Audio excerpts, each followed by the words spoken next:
Hello, everyone.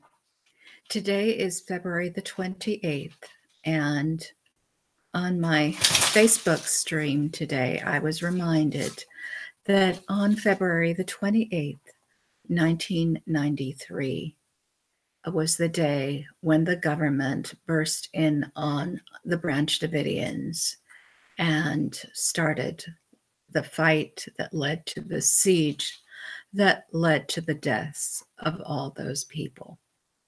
So I don't want to review everything that happened in the entire span of that rather long, rather public siege of a private compound where people, men, women, and children lived.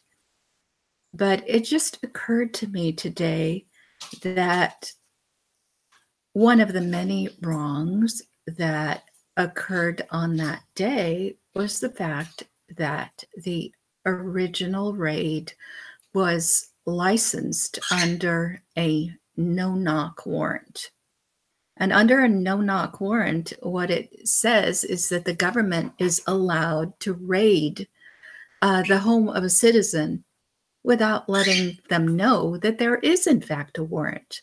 So I think that this is an unconstitutional practice and that a warrant that you don't know about isn't a warrant at all. And we know that this continues to happen. It was never set aside. And the people who died at Mount Carmel never got to see the warrant. They were never presented with it. When I asked about the warrant while the siege was ongoing, they told me it was still a secret. There shouldn't be any secret charges against people, and certainly not when you have them under siege. So that's what I want to talk about very briefly today in this live stream. But first of all, let me try to share it.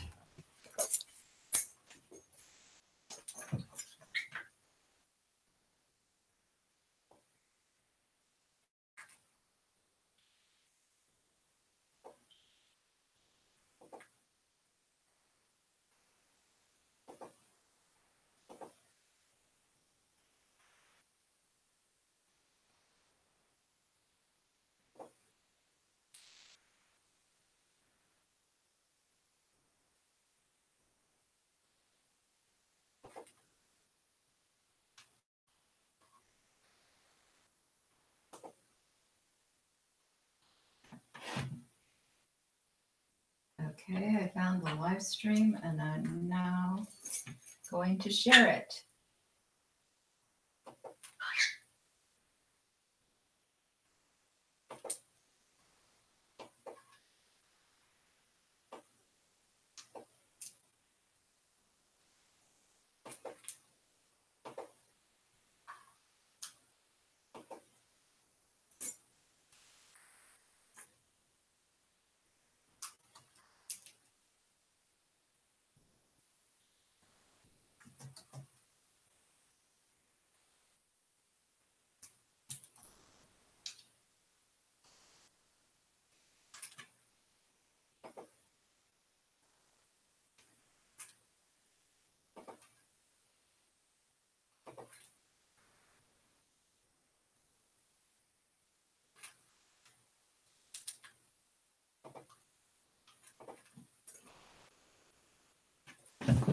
So while I still have your attention from over here, instead of screen sharing, I'm going to read you something that was on the Facebook page of a friend. The friend is Jeff Modulewski.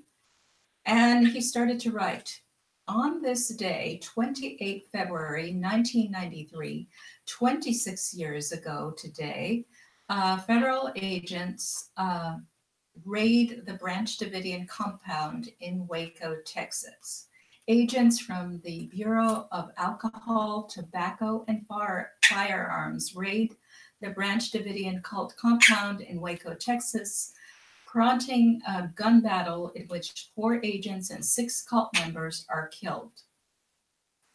And they say the federal agents were attempting to arrest the leader of the Branch Davidians, David Koresh, on the information that the religious cult was stockpiling weapons. Okay, first of all,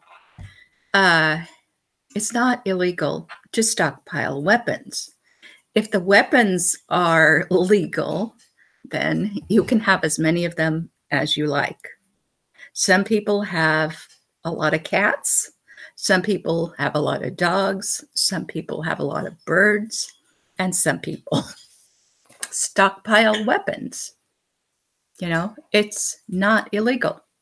So that if it was based on that information, the raid was entirely unjustified. But I don't want to really talk about that. There were other allegations.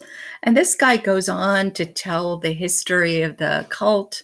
So, for instance, they mention that at one point when Koresh was young and he was taking over the cult, he was challenged to a corpse bringing back to life. I know that's not the right word. There's another word. Okay, there was a challenge to him as to whether he could raise the dead. Okay, this is a Christian concept. The idea that if you're a very holy person, you can raise the dead.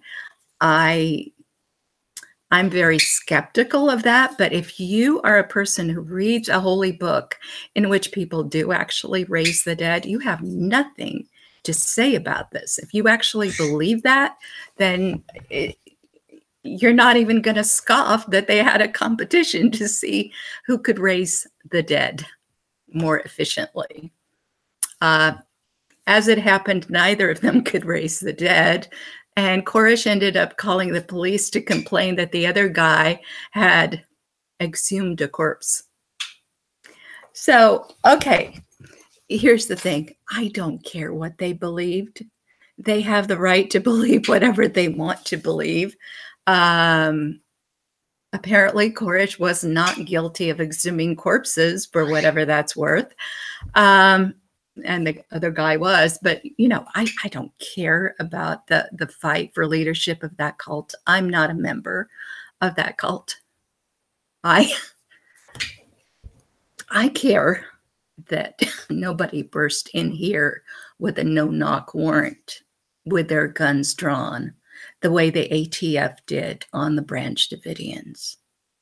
And that's basically a license to kill, because a homeowner doesn't know about a secret warrant that is not revealed to him.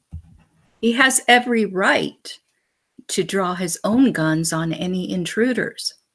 So when the government issues a no-knock warrant and keeps it secret, that's like giving a license to kill to those agents.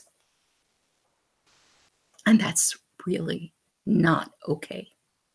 It is not okay now. It was not okay then. And when I read, I read these kinds of posts on Facebook, it sounds as if the person who posted that thinks it's okay because those people were so weird and they had such weird religious beliefs that under those conditions, it's okay to raid their compound or their home. It's not okay. It is never okay for the government to enter your home without knocking in the middle of the night with guns drawn and not expect you to shoot back at them. So I think that's one of the lessons that we should all take home from the Mount Carmel massacre.